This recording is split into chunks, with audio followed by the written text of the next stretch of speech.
Être un bon leader, Mhm. avoir une responsabilité de piloter un projet, Oui, c'est avant tout être en mesure d'écouter les autres. ok. Il n'y a pas de mauvaise ou de bonne figure. Pour développer un pays, il Mhm. faut avoir des stratèges. Il faut avoir des bons managers qui vont organiser les communautés, qui vont organiser les entreprises, qui vont organiser les institutions publiques. Aujourd'hui, c'est Et parmi les choses peut-être que je peux regretter.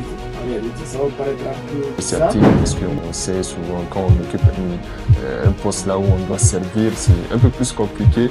qui ne voulait pas, il faut le préciser, ce docteur ne voulait pas prendre cette initiative Oui. de piloter une GC. C'est-à-dire, qu'est-ce qui va me permettre de bien gagner ma vie? Parce qu'aujourd'hui, on est tous quand même animés par cette envie de bien vivre. Mais vraiment, vous m'avez beaucoup piégé.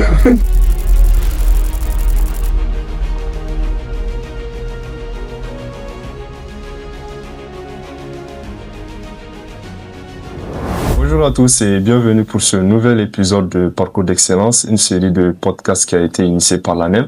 Après plusieurs mois de pause, aujourd'hui, nous avons bien sûr l'honneur de recevoir Dr Ismail Amir Sidou, un homme qui a transformé son parcours d'étudiant étranger en une réussite professionnelle majeure au Maroc. Bienvenue docteur et merci d'avoir accepté notre invitation. Merci à vous, tout le plaisir est pour moi. Merci beaucoup docteur. Alors, avant de rentrer bien sûr dans le vif du sujet, on va inviter notre intervenant à faire une petite introduction. Donc, docteur, nous vous invitons à vous présenter de manière très brève. Donc, je suis docteur Amir Sidou Ismail, enseignant-chercheur nigérien au Maroc. Donc, j'interviens dans des établissements supérieurs privés, mais aussi j'ai eu une expérience dans les universités publiques marocaines. J'ai aussi une autre casquette, celle de consultant. Bien sûr, cela cadre un peu avec mes domaines de prédilection, qui sont le développement international des PME. Donc, nous accompagnons les entreprises marocaines à s'installer en Afrique de l'Ouest, dans la sous-région ouest africaine, et au Niger, bien sûr, principalement. Également, j'ai aussi cette vocation, je dirais vocation, parce que c'est pas forcément une profession, celle d'accompagner les jeunes porteurs de projets dans le cadre entrepreneurial, mais aussi de les guider dans leur parcours universitaire. J'avais commencé cela étant doctorant avec le cabinet Marhaba Conseil qui est aujourd'hui implanté au Niger et donc c'est une activité plus à caractère social où nous aidons les jeunes justement à définir leur parcours personnel et professionnel et obtenir les meilleures opportunités de bourse à l'international. Super, en tout cas un parcours très riche. Docteur, ça fait combien de temps vous êtes au Maroc? Bientôt, ça serait 14 ans. 14 ans. 14 ans que je suis donc au Maroc. J'avais commencé mon parcours juste après l'obtention de mon bac. Et voilà, j'ai fait ma thèse de doctorat ici même, au niveau du Maroc. Et bien sûr, j'ai continué avec le monde professionnel. D'accord. Enseignant-chercheur, consultant et un homme très engagé. Docteur, on va revenir 14 ans en arrière. Docteur Ismail, à votre arrivée au Maroc, qu'est-ce qui vous a motivé, qu'est-ce qui a motivé votre choix pour ce pays plutôt qu'une autre destination? Et je vais bien sûr suivre cette question par une autre. Est-ce une opportunité par défaut ou bien une décision stratégique? Alors moi, dans ce cas-là, je vous inviterai à revenir à 14 ans moins 1, encore une fois. Comme ça, on va aller un peu plus en détail, plus en profondeur sur le parcours déjà universitaire, comment il a été choisi et quels étaient les facteurs déterminants justement de cette aventure au Maroc.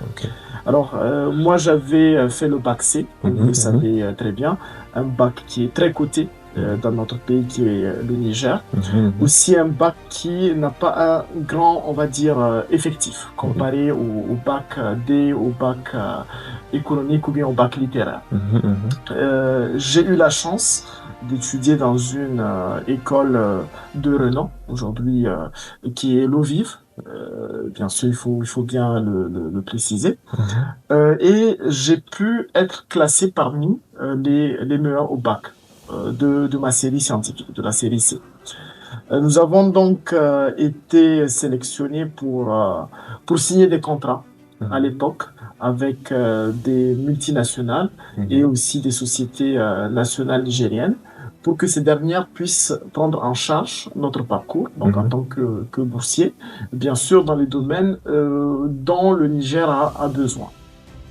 Alors, à l'époque, bien sûr, mon premier choix, ou bien ma première orientation qui a été faite par l'ANAP, c'était d'aller continuer les classes préparatoires au Canada et faire un parcours d'ingénieur. Mais de l'autre côté, j'avais quand même cet amour pour le monde des affaires, pour la finance, l'économie de façon générale, même si j'étais bon voilà, dans les domaines très scientifiques, mais il y avait quand même cette passion qui m'animait. D'ailleurs, tout à l'heure, avant de démarrer ce podcast, je vous parlais de mon expérience, on va dire, entrepreneuriale, à partir déjà de la seconde. On peut même dire que j'ai commencé avant cela, mais c'était pas assez concret. Mais à partir de la seconde, moi, j'avais déjà un business qui tournait. Et donc, je me suis dit, après le bac, je vais aller approfondir mes connaissances dans le domaine économique et du management. Donc ça, c'était la première, on va dire, la première contrainte que j'avais et qui m'a poussé à un peu renoncer à ce parcours de classe préparatoire au Canada. Deuxième contrainte, c'est qu'il y avait un engagement qu'il fallait signer. Cet engagement, c'était celui de servir ces entreprises après avoir terminé un parcours qui n'était pas forcément celui que je voulais faire. Et étant une personne un peu têtue par nature et aussi une personne qui adore l'indépendance, je me suis dit quand même, je ne pourrais pas signer cet engagement et je vais essayer de voler de mes propres ailes. Donc j'avais renoncé à cette offre d'études au Canada et j'avais suivi les conseils de ma mère. Ma mère qui m'a donné deux arguments très importants. Le premier, c'était de croire en l'Afrique, de ne pas sortir du continent africain. C'est vrai que l'Occident, oui, il y a un niveau de développement assez impressionnant, il y a des bonnes universités, mais elle m'avait à l'époque déjà suggéré de viser l'Afrique et plus précisément le Maghreb, car au niveau du Maroc, il y a déjà, à l'époque, il y avait des universités de haut niveau, un enseignement de qualité, et avec le temps, on m'avait dit que bien sûr, c'est un pays qui allait se développer, et où j'allais beaucoup apprendre. Aussi à la proximité avec le Niger. Nous venons du Niger, on sait très bien que le vol Niamey-Casablanca, c'est 3h30. Donc c'est comme si voilà, on fait un petit voyage, on est à proximité finalement. Nous sommes loin du pays, mais en même temps très proches. Donc on peut revenir rapidement, il y a des vols chaque jour. Donc ce sont essentiellement ces deux arguments qui m'ont motivé à m'orienter vers le Maroc. Donc, vous connaissez la procédure. Il fallait bien sûr déposer les bourses voilà, pour être sélectionné au niveau de l'Agence marocaine de coopération internationale, ce qui a été fait. J'ai eu la chance d'être orienté en ce moment-là au niveau de la ville de Rabat, l'université Mohamed V. Et j'avais en ce moment-là, bien sûr, choisi le domaine des sciences économiques et de gestion. Donc, comme vous le savez, dans le formulaire de demande de bourse, on vous demande 3 choix. Alors, moi, j'étais sûr de ce que je voulais faire. Avec le bac C, avec certaines compétences en mathématiques, j'avais mis sciences économiques et de gestion, premier choix, deuxième choix, troisième choix. Donc, je savais exactement l'orientation, voilà, qui allait me convenir le plus. D'accord. En tout cas, on remarque un choix très stratégique, mais je voudrais poser également une question. Est-ce que le Ismaël d'aujourd'hui aurait également voulu changer ou voire faire un autre choix? Je pense que je regrette rien. Parce que, comme vous l'avez dit, ça a été réfléchi depuis un certain moment. Pour moi, le management, de façon générale, les sciences sociales, moi je dirais, sont les sciences dans lesquelles je me retrouve. Ok. Parce qu'il y a toujours ce contact direct avec l'humain, il y a la communication, il y a voilà aujourd'hui aussi un besoin, même si on se dit voilà l'informatique c'est important, l'ingénierie c'est important, la médecine c'est important, tous les domaines sont importants, Oui. mais moi je pense quand même que pour développer un pays, il faut avoir des stratèges, il faut avoir des bons managers qui vont organiser les communautés, qui vont organiser les entreprises, qui vont organiser les institutions publiques. Okay. Et donc, avoir cette théorie-là et cette pratique dans le domaine de l'organisation, du management, de la bonne gouvernance, mais aussi comprendre le fonctionnement de l'économie, comprendre la finance, comprendre tout simplement l'humain. Ce sont des choses en quoi j'y crois, et je me suis dit que voilà, dès le début, c'est que j'allais faire. Bien sûr, aujourd'hui, on le voit encore une fois, il y avait des domaines où on me disait non, il faut aller vers l'informatique, il faut aller vers l'ingénierie informatique. Aujourd'hui, avec l'IA, on voit que finalement, même les ingénieurs informatiques se posent la question, est-ce qu'ils avaient fait le bon choix? Donc, il faut se dire que nous sommes dans un environnement qui est dynamique, et ce n'est que le début. Nous sommes en train de vivre aujourd'hui une révolution. Donc, tous les domaines vont subir une mutation. Tous les domaines vont évoluer. Mais il faut toujours suivre le choix du cœur. Ce que vous aimez faire, ce pourquoi vous pensez pouvoir apporter une certaine valeur ajoutée, et aller vers ce domaine-là. Même si aujourd'hui, les personnes ne voient pas son importance, mais dans un futur, et surtout, il y a une théorie que j'adore présenter, c'est du Love Can Do. C'est une théorie développée par Stanford University qui dit que quand nous avons l'amour pour un domaine, nous finissons toujours par exceller dans ce domaine. Donc finalement, nous sommes des êtres émotionnels, et donc c'est ces émotions qui vont nous pousser vers l'excellence. Donc quel que soit le domaine que vous choisissez, vous allez exceller à condition de l'aimer et de ne pas être dans du suivisme. C'est des choses que je présente très souvent dans mes formations en orientation universitaire. On sait très bien que dans nos pays, il n'y a pas un cadre bien structuré qui vous présente un peu comment choisir son parcours après le bac. Et beaucoup de personnes choisissent les différentes filières juste parce qu'un ami, un parent, ou bien voilà, tout simplement par l'effet du suivisme. On choisit un domaine alors qu'on ne sait pas vraiment de quoi il s'agit, on n'aime pas ce domaine, on n'est pas vraiment intéressé, et également on n'a pas fait des études un peu sur le long terme, sur le devenir de ce domaine-là. Donc moi j'ai eu la chance d'avoir des parents aussi issus du milieu universitaire qui m'ont encouragé, qui m'ont dit voilà, comment l'Afrique va se développer, comment les sciences vont se développer, et ils m'ont laissé voilà, faire mon choix, que je ne regrette pas voilà, au final. Machallah. En tout cas, docteur, je vais profiter, bien sûr, vous avez abordé un sujet qui est très intéressant. Aujourd'hui, on remarque qu'il y a vraiment cette mutation et le monde qui devient de plus en plus incertain, bien sûr. Dans vos conseils d'orientation, quelles sont peut-être les filières que vous allez conseiller à la nouvelle génération? Parce que c'est vrai, il est important de suivre ses passions, mais la finalité, c'est surtout de gagner son pain à travers tout ce qu'on entreprend comme études.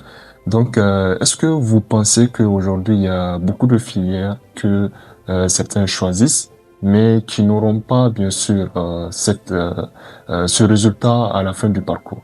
Donc, je ne sais pas s'il y a des conseils d'orientation que vous pouvez, bien sûr, donner à travers cela. Au fait, il n'y a pas, je pense, de mauvaise filière. Parce que c'est que vous devez savoir, bon, je suis dans le domaine de l'enseignement supérieur, ça fait une dizaine d'années aujourd'hui, et j'ai contribué à monter des programmes de licence, de master, et même au niveau de la recherche, donc à structurer des laboratoires de recherche.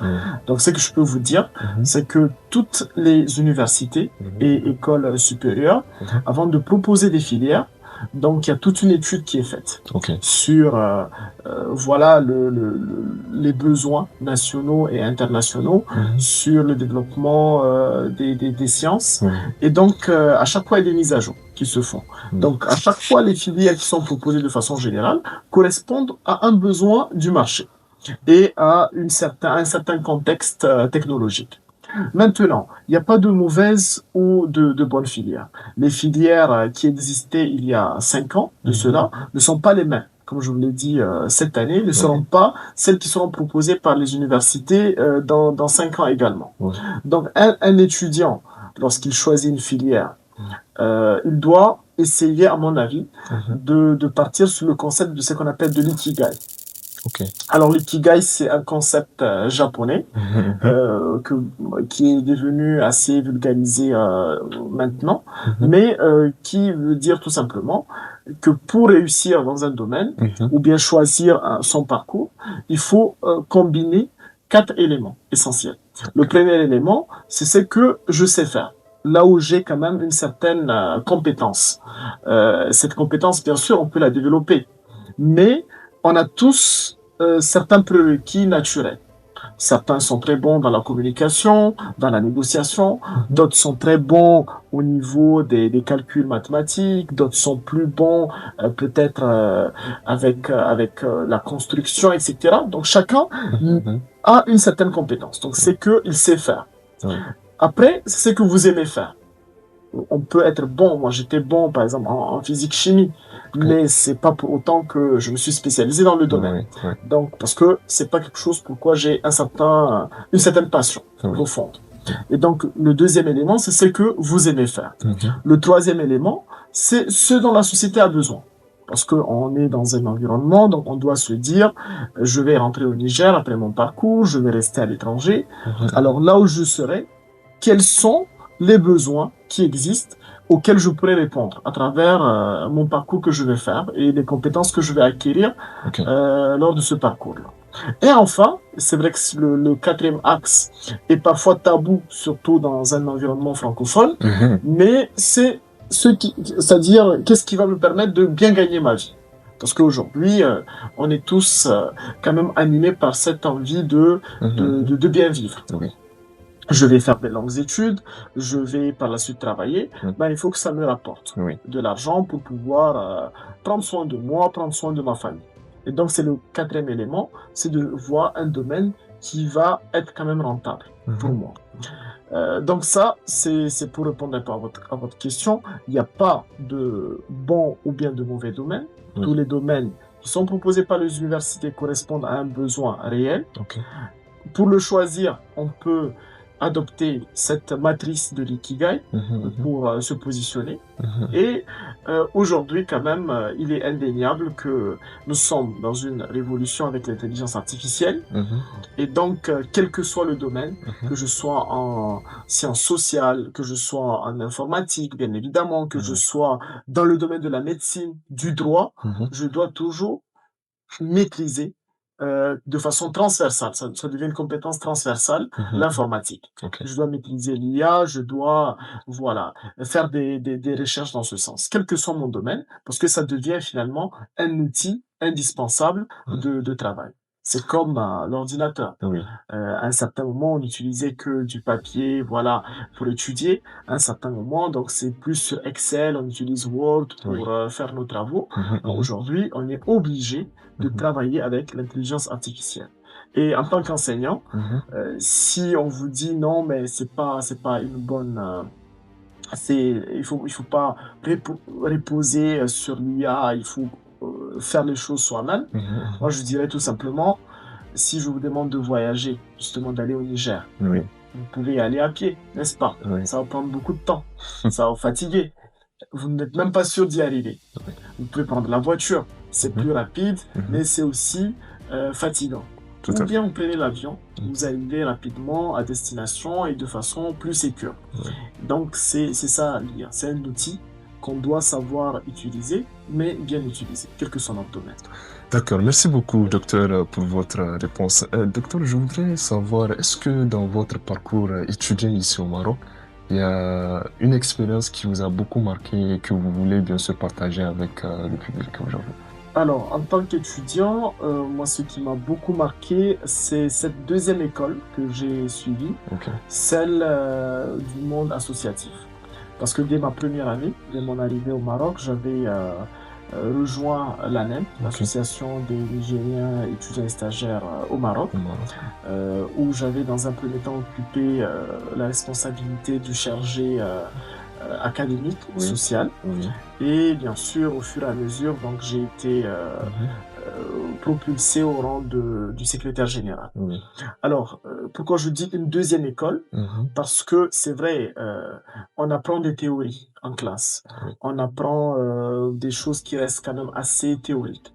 Mais lorsqu'on est face à des situations concrètes, lorsqu'on gère des projets concrets, parce que l'association, c'est ça. C'est gérer les humains, gérer des projets concrets. Là, on apprend énormément. Et aussi, on développe son réseau. Parce que en tant que secrétaire général ou bien en tant que n'importe quelle position que vous allez occuper au sein d'une association, vous serez toujours appelé à discuter, à interagir avec des partenaires externes. Et ça vous crée un carnet d'adresses assez intéressant et ça vous permet justement d'avoir des expériences concrètes en termes de négociation ou autre, en termes de gestion de budget. C'est-à-dire c'est vraiment une application concrète de ce que vous avez, enfin, certains modules ou bien de ce que vous faites en général comme spécialité. Alors, parmi les expériences justement qui m'ont quand même marqué, c'était à l'époque, en 2014, si ma mémoire est bonne, il y avait une proposition d'organiser une journée culturelle nigérienne au niveau de Rabat. La GCN. Après la GCN, effectivement. Après, je sais que c'est d'ailleurs la période. Oui, c'est la période. La GCN bientôt. Oui, tout à fait. Et donc, après un bon moment, ils ont décidé, donc l'association a décidé que ça soit organisé au niveau de la ville de Rabat. Alors, pourquoi après une longue période? Parce que à l'époque, il y avait toujours très peu d'étudiants nigériens sur la ville de Rabat. Il y avait vraiment un fief des Nigériens au niveau de Fès, Meknes, Mohamedia, Casablanca, Oujda, etc. Mais très peu d'étudiants au niveau de Rabat. Et donc, on se disait que peut-être que Rabat n'avait pas les capacités d'organiser une JC. Alors moi, à l'époque, je pense j'étais en troisième année, donc en licence. Il y avait parmi nous, au niveau de l'association, certes des docteurs déjà, des anciens, comme on les appelle. Mais j'avais quand même qui voulaient pas. Il faut le préciser, ces docteurs ne voulaient pas prendre cette initiative de piloter une JC. Et dans ce cercle-là de médecins, de docteurs, voilà, des anciens de façon générale, j'étais l'un des plus jeunes. J'avais quand même pris mon courage en main et j'avais dit que voilà, nous allons organiser la JC à Rabat, où je pourrais mobiliser les personnes, mobiliser les ressources nécessaires, et je vais prendre la tête de cette organisation-là en tant que président du comité. Donc, à l'unanimité, les gens, ils ont accepté ma candidature, et donc, voilà, en quelque sorte, je me suis jeté à l'eau. Au final, moi je me rappelle que c'était quand même une JC, je pense, dont on en parle jusqu'à présent, parce que pour ceux qui connaissent Rabat, rien que le dîner de gala a été organisé au niveau du fameux bateau, qui est à la marina, le dos. Nous avons tenu le spectacle au niveau de la salle Bargnini, avec la présence de beaucoup d'autorités nigériennes qui étaient présentes, des artistes, et avec des compétitions intervilles. Mais docteur, je ne sais pas, dans toutes les qualités qu'on peut avoir en tant que secrétaire général, est-ce qu'il y a cette soft skill qui peut vraiment faire la différence? Est-ce qu'il y a cette qualité que vous pouvez conseiller aux jeunes aujourd'hui afin qu'ils puissent mettre beaucoup d'accent là-dessus? Moi, je dirais avoir le sens de l'écoute, Ok. parce que être un bon leader, avoir une responsabilité de piloter un projet, Oui. c'est avant tout être en mesure d'écouter les autres. Ok. Il y a plusieurs parties prenantes Mhm. et nous devons, en quelque sorte, étouffer, on va Ok. dire, notre ego. Ok. Nous devons mettre notre ego de côté et nous devons être plus à l'écoute. En fait, nous devons servir le reste Oui. de l'équipe. Oui. En le faisant, Mhm. je pense que rien n'est impossible.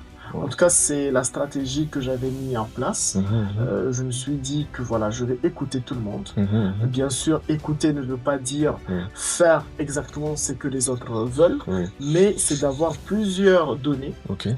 Par la suite, à s'asseoir, Mhm. les analyser et maintenant prendre la meilleure décision. Ok. Donc pour moi, ce volet de la concertation, ce volet, moi je dirais aujourd'hui, on parle de l'intelligence émotionnelle Émotionnel, oui. ou bien de la collective intelligence. Oui. Donc c'est d'avoir cette collective intelligence, Mhm. c'est ça qui va faire la différence. D'accord. Mais pour l'avoir, Mhm. la première étape, c'est on va dire, de mettre de côté son ego. Ok, ok. Et bien sûr, cette qualité, elle revient également même dans le monde professionnel ou bien il faudrait juste l'appliquer dans tout ce qui est associatif parce qu'on sait souvent quand on occupe un poste là où on doit servir, c'est un peu plus compliqué où on est peut-être propriétaire de son entreprise, souvent par l'ego, on peut faire ce qu'on veut. Ouais, je sais pas si vous avez un peu compris Bien l'idée sûr. de la question. Moi, je pense que l'ego, c'est le premier ennemi de tout projet. Oui, Donc, il faut toujours voilà, mettre de côté son ego. D'ailleurs, D'accord. moi-même, je vous ai une fois dit, Oui. lorsque vous m'appelez docteur, Oui. moi, je dis, c'est pas la peine. C'est-à-dire, oui, tout à fait. oui, on est docteur, etc. Mais après tout, ce qui compte, Oui. c'est comment nous sommes avec les autres, comment Ok. nous nous comportons. Oui. Ça peut... oui, c'est bien d'avoir un statut, Mhm. c'est bien d'avoir une position dans une association, dans une entreprise, Oui. dans une communauté, Mhm. mais il faut, comme je l'ai dit, Mhm. travailler avec cette intelligence collective. Ok, Chacun, il a quelque chose à apporter. d'accord. On ne peut pas diriger une association seul. Ok, On est obligé de collaborer avec tout le monde. oui. Dans une entreprise, pareil.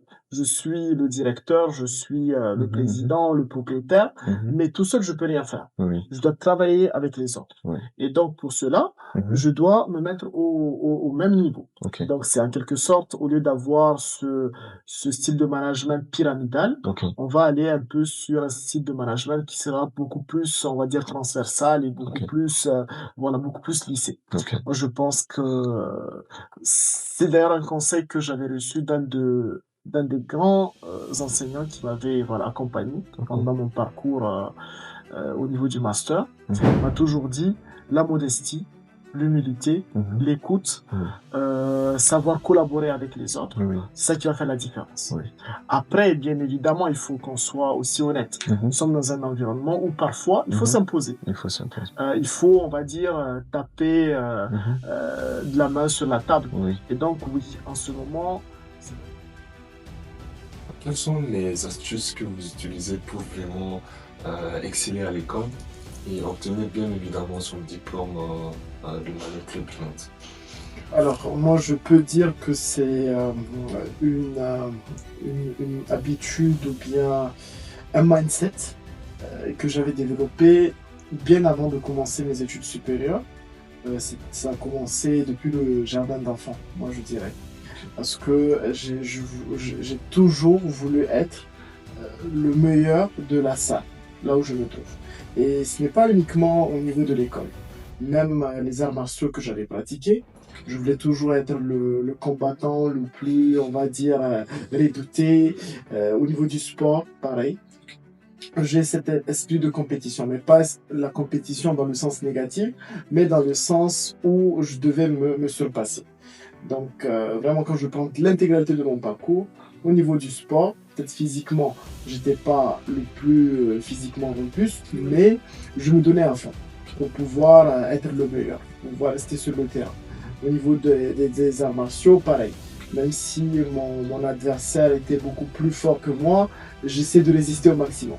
Donc j'avais fait du judo, du taekwondo, mais voilà, j'ai jamais tapé forfait, c'est-à-dire je pars jusqu'au bout. Pareil à l'école. Donc j'essaie, même s'il faut rester nuit blanche, s'il faut voilà, faire des exercices supplémentaires, je le faisais tout le temps. Donc ça, c'est un état d'esprit.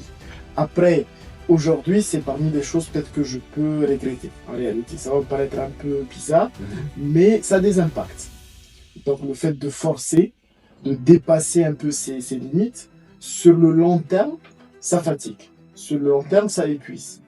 Donc finalement, le conseil que je donne aux étudiants, il faut se dire que votre parcours d'études supérieures, ça c'est 5 ans, ou voilà, si vous faites la thèse de doctorat un peu plus, mais il faut considérer que c'est pas une course, c'est pas un sprint, mais c'est un marathon. Donc vous devez essayer de maîtriser votre énergie, essayer de rester en bonne santé, essayer de garder, on va dire, des ressources pour le milieu professionnel, qui est encore plus challengeant, qui nécessite encore plus de stress, qui nécessite encore plus d'efforts. Donc, faut pas, on va dire, épuiser toutes ces cartouches dès le début. Mais quand même, pour moi, c'était un mindset que j'avais. Et même si je donne ce conseil, je suis toujours comme ça. Même dans le milieu professionnel, j'ai gardé ce mindset. Ok.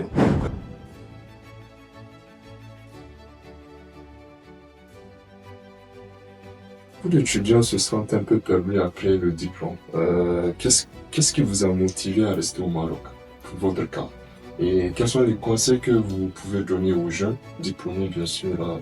Est-ce que le choix est de rester au Maroc pour chercher des opportunités ou bien le retour au pays? Alors, c'est vrai que je suis au Maroc, mais comme je vous l'ai dit précédemment, j'ai un cabinet qui est au Niger, et très souvent je pars au Niger, je collabore avec des universités aussi dans le cadre de la recherche nigérienne, et donc le fait de rester à l'étranger, que ce soit au Maroc, que ce soit dans d'autres pays du monde, ça ne veut pas dire que c'est mauvais. Mais au contraire, on acquiert plus d'expérience. Même dans la religion, c'est dit de sortir de son cadre et de découvrir ce qui se passe ailleurs. Et après, ces meilleures pratiques, justement, ces meilleures habitudes, on peut prendre ce qui est de meilleur et l'importer chez nous au niveau du Niger. Et donc, moi, je suis dans cette optique-là, de rester au Maroc pour acquérir beaucoup plus d'expérience. On va pas se mentir. Le Maroc est un pays aujourd'hui qui a une avance considérable par rapport à beaucoup de pays africains et notamment le Niger. Et donc, avoir cette expérience ici, professionnelle, m'a permis d'aujourd'hui d'apporter une valeur ajoutée au niveau de notre pays, le Niger. Ça d'une part. D'autre part, voilà, il fallait bien sûr, comme je vous l'ai dit, terminer avec sa thèse de doctorat et voilà, ensuite travailler un tout petit peu. Donc, c'est ce qui a fait en sorte que mon parcours au Maroc semble être long. Mais on a toujours un pied au Niger. Donc, docteur, à présent, il est temps de jouer un petit jeu. Pour apporter un peu de fun, bien sûr. Je vais vous donner 2 propositions et vous faites un choix. D'accord. Ok. Niger ou Maroc? Alors, ça c'est une question piège, ça c'est difficile à répondre. Pourquoi? Parce que, vous le savez, aujourd'hui ma famille d'un côté est marocaine, bien évidemment, et c'est comme si vous me dites de faire le choix entre mes enfants et voilà mes parents. En fait, moi je dirais les deux. Les deux. S'il y a un joker, moi je prends le joker. Mais vraiment, c'est les deux. Et j'ai passé autant de temps aujourd'hui au Niger qu'au Maroc. Donc, moi je suis, c'est comme si c'est 2 quartiers. Mais moi je suis africain de façon générale. La deuxième, c'est Hakimi ou Alphaga? Sincèrement, j'avais vu justement Alphaga à son prime. Je l'ai rencontré à plusieurs reprises. Hakimi, je l'ai jamais rencontré. Aujourd'hui, il fait des choses exceptionnelles. Mais vraiment, vous m'avez beaucoup piégé. Mais sincèrement, il faut être honnête, je dirais Hakimi. Ok, super. Dambou ou Niabé? Ah, mais on peut pas changer une équipe qui gagne, c'est toujours le Niabé. Niabé Forêt. Niabé, je précise sur toutes ses formes. Hari, Dongurundumo, Ekulkarangba. Donc, Niabé toujours. D'accord. La quatrième proposition, la vie universitaire ou professionnelle. Moi, je dirais aujourd'hui les deux. Ok. Il faut combiner les deux, surtout là où nous sommes. Mhm. Il faut avoir un pied à l'université, Mhm. un pied en entreprise, un pied dans le milieu professionnel. Donc, faire des stages et étudier, faire de l'alternance et étudier, travailler et étudier. Aujourd'hui, il est indispensable de combiner les deux. Mais quelle est la période que vous avez le plus aimé? On va dire, bon, on garde toujours des bons souvenirs quand on n'a pas d'engagement, quand on est beaucoup plus libre, on va dire. Donc, c'est la période universitaire, bien évidemment. Ok, la toute dernière, vous préférez parler de vous ou bien parler de vos projets? Ni l'un ni l'autre. Ni l'un ni l'autre, sincèrement, parce que moi, je préfère pas travailler dans la discrétion, mais je préfère parler des idées. Je préfère parler des idées, discuter, voilà, du devenir d'un pays, des questions économiques, politiques. Je préfère cela. Ok. Bon, c'est la fin du jeu et je pense que le docteur a fait son choix. Docteur, on va revenir aux questions. Et là, j'ai une question très intéressante. Vous avez une place très stratégique dans tout ce qui est écosystème professionnel ici au Maroc. Est-ce que le fait d'être nigérien a été un frein ou un levier stratégique pour vous? Pour moi, ce serait toujours un levier stratégique pour plusieurs raisons. Déjà, pour ceux peut-être qui ne connaissent pas le Maroc, parce que justement, avant de venir au Maroc, j'avais reçu beaucoup de fausses informations qui me disaient qu'au Maroc, il y a ceci, il y a cela, donc parfois des choses qui ne sont pas très positives. Mais au final, quand moi j'ai pu voilà, intégrer le milieu marocain, on peut se dire que franchement, on partage beaucoup de choses avec le Niger. Déjà au niveau culturel, au niveau de la religion, bien évidemment, au niveau même du mindset, il y a énormément de similitudes. Et bien sûr, c'est normal parce que le Niger, on partage déjà le même désert, n'est-ce pas? Donc, c'est le Sahara, on a le Sahara du côté marocain, le Sahara du côté du Niger, et donc forcément, il y a eu des échanges à un certain moment de l'histoire. Et donc, moi, je pense qu'un Nigérien, il est toujours le bienvenu, il va se retrouver au Maroc. Autre chose, c'est que de nature, les Nigériens sont calmes, sont assez réservés, ne font pas beaucoup de pluie, et vous savez comment ça se passe au Maroc. Donc on apprécie les étrangers qui sont assez discrets, qui ne dérangent pas. Et donc ça, c'est aussi un point fort. Moi, je pense que c'est un avantage. Je me rappelle lorsqu'on voulait louer des appartements, à chaque fois quand on dit on est nigérien, on dit ah oui, le Niger, on vous aime bien, voilà, vous êtes sage, vous êtes tranquille, la religion, etc. Donc c'est un avantage dans ce sens.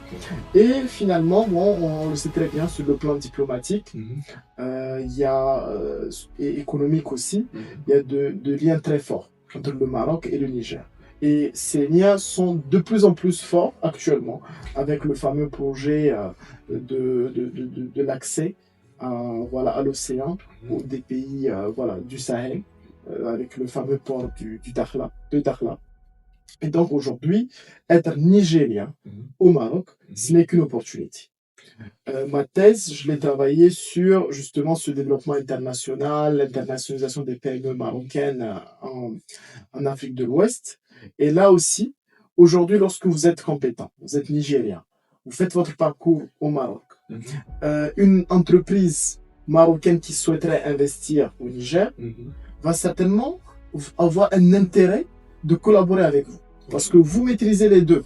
Vous maîtrisez le Maroc, leur façon de faire, vous maîtrisez votre pays d'origine, et donc vous serez justement cet ambassadeur, vous serez ce tremplin qui connecte les deux pays.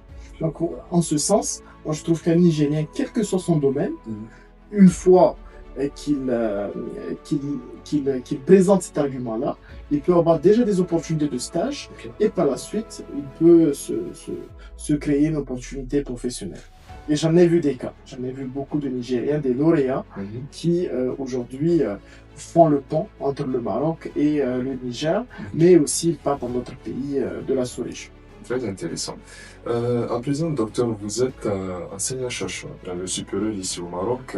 Vous êtes consultant et même conseiller pédagogique. Pour un stagiaire, qu'il soit nigérien, marocain, etc., africain tout simplement, comment devenir indispensable et éviter d'être un simple exécutant dans le milieu professionnel, bien évidemment? C'est une très très bonne question. Moi, j'ai accompagné dernièrement dans un programme qui s'appelle Job in Tech, ici au Maroc. Donc, j'ai accompagné dans les soft skills des étudiants ingénieurs. Donc, il y avait des Marocains, il y avait des internationaux aussi. Et en général, c'est des ateliers que je propose sur comment concevoir un CV, comment postuler aux différentes offres de stage. Il faut le dire aussi, dans l'établissement où j'interviens, j'ai aussi cette casquette du responsable du Career Center. Donc justement, on prépare les étudiants à soit intégrer le monde professionnel à travers des stages, et voilà, ou bien à monter leur projet d'entreprise. Alors, le conseil que je donne toujours, c'est d'identifier quelle est ma valeur ajoutée. Aujourd'hui, il y a des milliers de personnes qui ont le diplôme de master ou plus dans le domaine de la finance, dans le domaine de l'informatique, etc. Mais parmi toutes ces personnes, moi, quelle est mon originalité? C'est la question qu'il faut se poser. Déjà, le fait d'être un étranger, je considère cela comme étant une valeur ajoutée. Parce que je connais certains territoires que les Marocains ne connaissent pas, que d'autres nationalités ne vont pas forcément connaître. Donc ça, c'est mon avantage concurrentiel, par exemple. Ça peut être une technologie, quelque chose de particulier que je maîtrise, que les autres ne maîtrisent pas. Ça peut être une compétence transversale. On est aujourd'hui, par exemple, quand j'ai accompagné dans le programme Job in Tech des jeunes, c'était des développeurs. Ils sont tous bons en développement. Alors, si moi j'ai des centaines de personnes qui sont tous bons en développement, comment je vais choisir un? Ça serait certainement celui qui a quelque chose de plus, qui communique le mieux, qui maîtrise plusieurs langues, qui peut présenter mieux un projet, qui peut-être a des connexions dans d'autres environnements, dans d'autres pays. Donc ça serait ça, la cerise sur le gâteau. Et donc moi je dis toujours aux étudiants de travailler sur cette cerise, cette valeur ajoutée unique que vous avez. Et il faut la détecter. Alors comment la détecter? Il y a un framework, ou voilà une méthodologie qui s'appelle le VRIO. VRIO, donc V pour la valeur unique que je propose, ou la valeur, une des valeurs que je peux proposer, ça peut être une langue, une compétence technique quelconque, une soft skills. R, c'est la rareté. Donc est-ce que cette compétence-là, cette valeur, est-ce qu'elle est rare? Le I, donc c'est est-ce qu'on peut l'imiter? Est-ce que c'est facilement imitable? Et O, c'est l'organisation. Est-ce que moi, j'ai une bonne organisation? Parce que c'est une compétence à part entière. Donc, être bien organisé, bien structuré. Cette organisation ou cette structuration, parfois, elle se détecte au niveau même de comment j'élabore mon CV. Quand je lis des CV, je peux voir. Est-ce que cette personne, elle a fait un CV avec juste une IA, avec, ou bien elle a apporté quelque chose de personnel. Elle l'a faite elle-même et on sent un apport personnel. Ça d'une part. D'autre part, c'est bien sûr lors de l'entretien. On peut facilement voir la façon avec laquelle la personne est habillée. On dit l'habit ne fait pas le moine, mais on ne reconnaît le moine que par son habit. Donc si je veux aller vers un poste, je sais pas, je passe mon stage quand même, il faut être bien habillé, il faut être bien soigné et bien communiquer. Donc pour moi, c'est ces éléments sur lesquels il faut travailler. Quand j'étais étudiant en master, j'avais eu justement la chance d'être enseigné par un directeur d'une des plus grandes écoles au Maroc. Donc je ne vais pas citer laquelle, mais il était intervenant au niveau de notre master. J'ai fait le master CCA, comptabilité contrôle audit, à la faculté Suisse. Et donc, ce grand monsieur, à la fin de son module de management stratégique, il nous a dit tout simplement qu'il peut dès aujourd'hui identifier dans la salle des personnes qui ont une plus grande probabilité de réussir. Et il nous a dit clairement, ce ne seraient pas ces personnes qui seront les plus techniques ou bien les personnes qui ont les meilleures notes. Mais il nous a dit ça, c'est les personnes qui, quand ils viennent à l'école, sont les mieux soignées. C'est les personnes qui prennent des initiatives. C'est les personnes qui communiquent le plus, qui ont cette confiance en elles-mêmes. Donc c'est elles qui vont, après 10 ans, il nous a dit ça, avoir les meilleurs postes de responsabilité. Après 10 ans, je vous assure, c'est exactement ce qu'il avait prédit qu'on observe lorsqu'on se rencontre à travers les promotionnaires, entre les promotionnaires en fait. Donc, juste pour clôturer cette question, docteur, je ne sais pas si vous avez des pistes que vous pourrez bien évidemment proposer aux étudiants, aux jeunes stagiaires pour obtenir un travail ou bien un stage, un truc du genre au Maroc. Alors, déjà, intéressez-vous aux entreprises marocaines qui ont un regard orienté vers l'Afrique subsaharienne. Ça, c'est le premier conseil que je vais donner. Parce que elles seront plus à même de vouloir collaborer avec vous. Ça rejoint justement le point que j'avais dit précédemment. Donc, vous allez leur apporter une valeur ajoutée qu'ils n'ont pas forcément. Donc, moi, premier réflexe, je vais aller chercher la liste des entreprises de mon domaine de spécialisation qui ont des intérêts avec les pays de l'Afrique subsaharienne. C'est pas forcément le Niger, ça peut être le Sénégal, la Côte d'Ivoire, etc. Mais où je peux être différent et apporter une contribution spéciale qu'un Marocain ne pourra pas forcément faire. Moi, c'est le premier conseil que je vais donner. Deuxième conseil, c'est de ne pas toujours chercher les grandes entreprises. Parce que dans les grandes entreprises, les process sont beaucoup plus complexes. Les process, parfois, prennent beaucoup plus de temps. Alors que et aussi, les missions qu'on va vous donner, parfois c'est un peu limité. Parce que déjà, il y a il n'y a pas un grand besoin, on va dire. Par contre, quand vous commencez avec des petites entreprises, vous allez un peu toucher à tout. Vous allez faire et du marketing, et du juridique, et de la finance, la comptabilité. Donc, vous allez être un peu partout. Et moi, je pense que la première expérience, en tout cas, si vous n'avez pas fait des stages, il faut aller vers du touche-à-tout. Comme ça, vous allez mieux comprendre où est-ce que je me sens le plus à l'aise. Moi, mon premier stage, j'étais en première année, je l'avais effectué auprès d'une banque. Auprès de cette banque, j'avais travaillé sur la partie recouvrement, j'avais travaillé sur la partie archivage, j'avais travaillé sur la partie commerciale, sur la partie gestion des comptes clients, sur la partie attribution des crédits, etc. Au point où même à un certain moment, j'avais travaillé sur la partie RH. Donc, nous avons même établi les bulletins de paie, etc. Et donc, ça m'a permis de comprendre finalement c'est quoi le côté marketing, c'est quoi le côté analyste financier, c'est quoi ceci, c'est quoi cela. Et finalement, ça me permet de m'orienter. Donc, tous les jeunes, je leur dis, commencez à aller vers des stages dans des petites structures ou bien des stages où vous allez faire du touche-à-tout. Et ça va vous permettre de voir réellement ce que vous aimez. Parce qu'on ne peut jamais savoir ce qu'on aime uniquement en restant en classe. C'est sur le terrain qu'on le découvre. Bien sûr. Docteur, on tend vers la fin de notre podcast et ça va être très court cette fois-ci. Est-ce que vous avez un rêve que vous voulez bien sûr réaliser ici au Maroc et qui va bien évidemment profiter au Niger? Un rêve réalisé au Maroc. Alors, peut-être que je dirais pas qu'au Maroc, mais pour moi c'est d'avoir de l'impact, servir la jeunesse.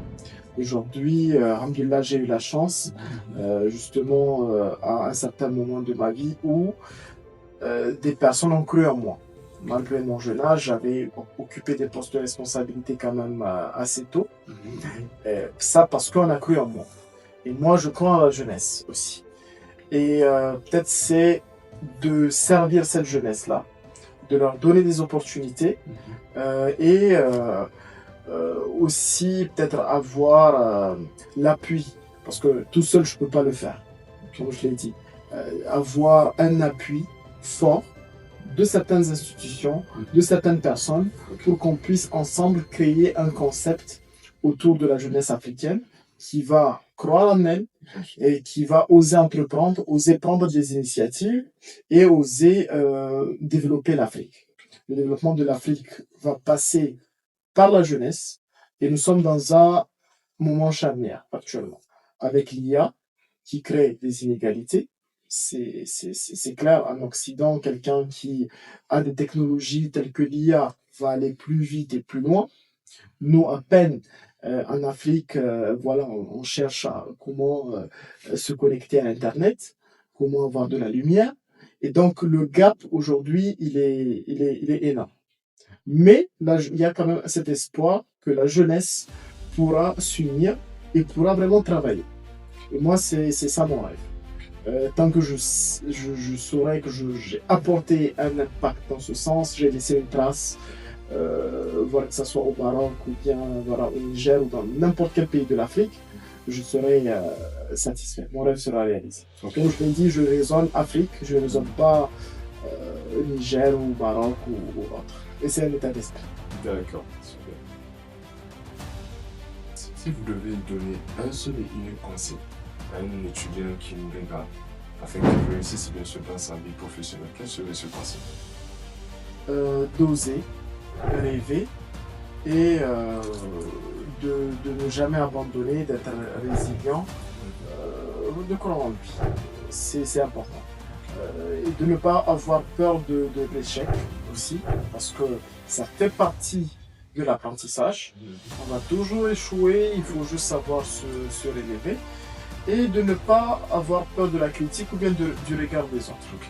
Voilà, aujourd'hui nous sommes dans un environnement où pour une petite action, il faut montrer sur Internet, il faut voilà, partager sur je sais pas, Instagram, TikTok, etc. pour avoir la validation d'autrui. En réalité, on le fait juste pour avoir une certaine validation externe. Et ça crée chez nous certains biais cognitifs.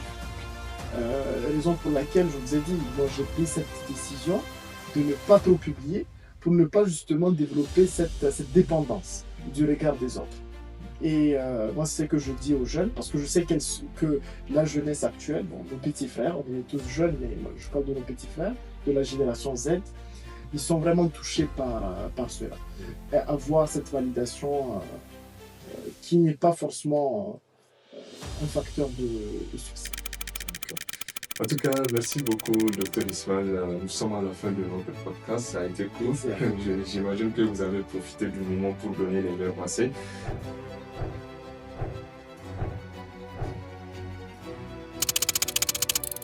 Tu es stagiaire, retenez bien ceci. L'excellence est une méthode, pas un hasard.